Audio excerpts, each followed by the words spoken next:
8:24 on your Wednesday morning. Welcome back.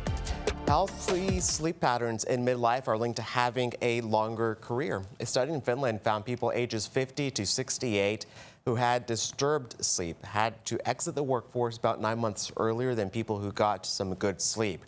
Researchers say good quality sleep may actually lead to longer working careers, and they say most adults should get 6 or 7 to 9 hours of sleep a night.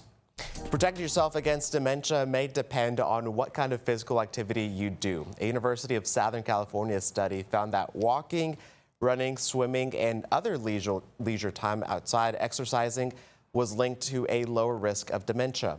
However, physical activity done as part of a job is linked with a higher risk of dementia.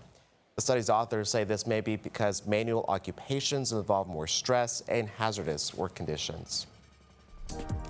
Children with epilepsy can face a significant educational challenge as they grow older. That is according to a Danish study that found that childhood epilepsy is linked to poor exam grades and long-term educational achievement. Now, the lowest levels of academic success were among patients whose neurological disorders started when they were very young. Researchers say epilepsy may be accompanied by a neurodevelopmental disorders, and it may also be more difficult for children to focus and concentrate. Well, we know students across Texas and across the country are going back to the classroom, and pediatricians are encouraging them to stay up to date on their vaccinations. That's because we're seeing more illnesses and vaccine-preventable diseases like measles. Jared Hill has more on what doctors want parents to know.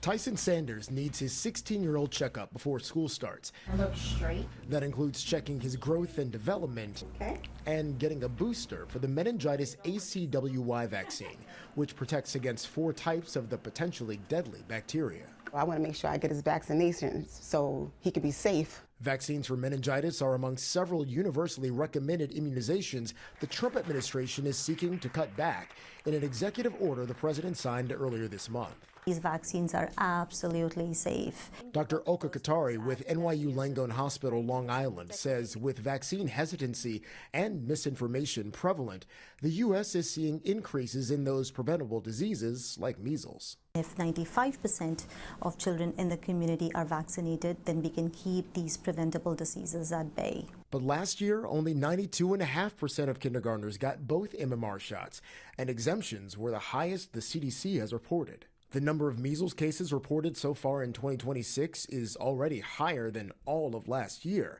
and the largest number in decades. Vaccine hesitancy is real. It's coming from a good place from the parents' perspective, right? They're looking out for their children, but so are we. We've looked at the evidence in depth. Sit with your pediatricians. Tyson's mom encourages parents to do their research and ask questions. I just want him to be healthy, understand why he needs these vaccinations and live a healthy life. She says she's grateful she can help protect Tyson and the community. Jared Hill, CBS News. Mom's going to pressurize you to work on.